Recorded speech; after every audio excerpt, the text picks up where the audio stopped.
All right, welcome to this explainer. Really great to have you here.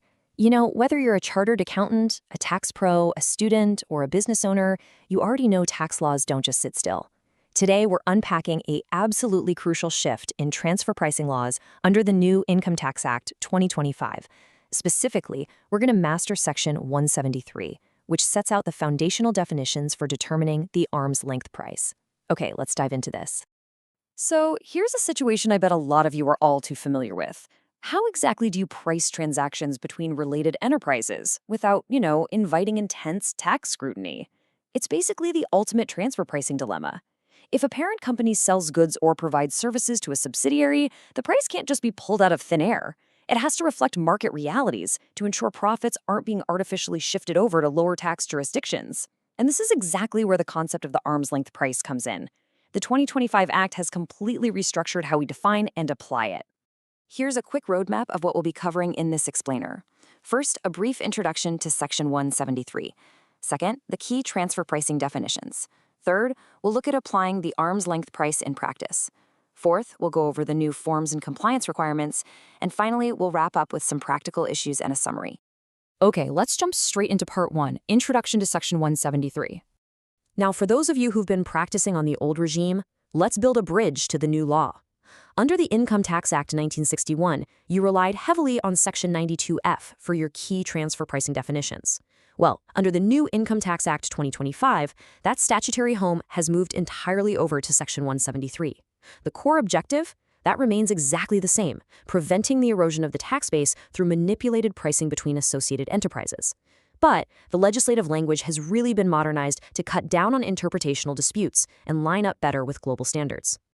And guys, there's a really fundamental timeline shift we have to talk about here.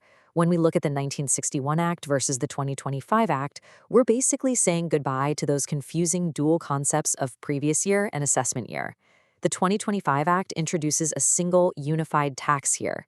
So income earned in financial year 2026-27 is simply assessed for tax year 2026-27. It's a massive simplification, but you absolutely must adapt to this new terminology when applying Section 173 and filing those transfer pricing reports. Moving right along to Part 2, Key Transfer Pricing Definitions. First and foremost, what actually is the arm's length price now? Section 173, Clause A, defines it crystal clear. It's a price which is applied or proposed to be applied in a transaction between persons other than associated enterprises in uncontrolled conditions. I really want you to notice the emphasis there on uncontrolled conditions. The law is essentially asking, what would two completely independent parties have charged each other out in the open market? That right there is your baseline benchmark. Next up, we have the definition of an enterprise under Section 173, Clause B. And this brilliantly shows just how comprehensive this new act really is. An enterprise is basically any person engaged in activities like the production, supply, or control of goods, services, or intangibles. But here is the crucial takeaway for practitioners. This definition explicitly includes units or undertakings involved in specified domestic transactions.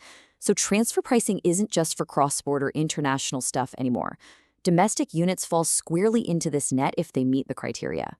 Now, to fully grasp Section 173, we also have to look at the newly notified income tax rules for 2026. Rule 77, Clause F, defines an uncontrolled transaction. And it's pretty straightforward. It's a transaction between enterprises other than associated enterprises, regardless of whether they are resident or non-resident. This uncontrolled transaction is your absolute baseline. You literally cannot determine your arm's length price without first identifying a valid uncontrolled transaction to compare it against. All right, let's get into Part 3, applying the arm's length price in practice. So Rule 79 of the 2026 rules mandates that you have to use the most appropriate method to determine your ALP. And we've got 6 approved methods to choose from. There's the comparable uncontrolled price or CUP method, the resale price method, cost-plus method, profit split method, the transactional net margin method, and a catch-all other method. The law requires you to select the one that gives the most reliable measure, based entirely on the specific facts, the functions performed, and the assets employed in your specific case. Once you've locked in your method, Rule 81 lays out a very strict mathematical process, assuming your method yields more than one comparable price. Step 1, select your method. Step 2, Construct a data set of these comparable prices and, this is super important, arrange them in ascending order. Step 3. If your data set has 6 or more entries, you must construct an arm's length range starting from the 35th percentile of that data set and ending right on the 65th percentile. Let's ground this with a quick, real-life example based on the guidance notes. Imagine an assessee company provides administrative services to 3 associated enterprises. They select the transactional net margin method because, for them, it's the most appropriate. After doing their research, the tax pro constructs a data set of 7 comparable uncontrolled transactions, arranging them all in ascending order based on their net profit margins. So what happens next? Well, you look at your actual transaction margin and compare it directly to the data set. If your actual margin falls within that 35th to 65th percentile range, great, congratulations, your price is deemed to be at arm's length. But here is the kicker.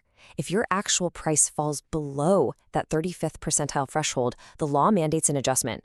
And you don't just adjust it back to the 35th percentile. No, you have to adjust the price to align exactly with the median of your data set. That can mean some serious additions to taxable income, so your data set accuracy has to be absolutely perfect. Which brings us nicely to Part 4, Forms and Compliance Requirements. The 2026 IT rules have completely revamped the compliance forms, creating a totally new map for your practice. Form 46 allows an assessee to opt to use an ALP determination across multiple consecutive tax years. Then there's Form 48. This is the new heavy hitter. It replaces the old Form 3CEB for reporting your arm's length price determination. And finally, if your business is looking for certainty through an advanced pricing agreement, you're going to be dealing with Forms 51, 52, and 54. Let's talk a bit more about the practical side of Form 48. The tax department has seriously upgraded this form. It shifts entirely away from those long, open-ended narrative disclosures and moves to highly structured transaction-wise reporting. It heavily utilizes standardized dropdowns.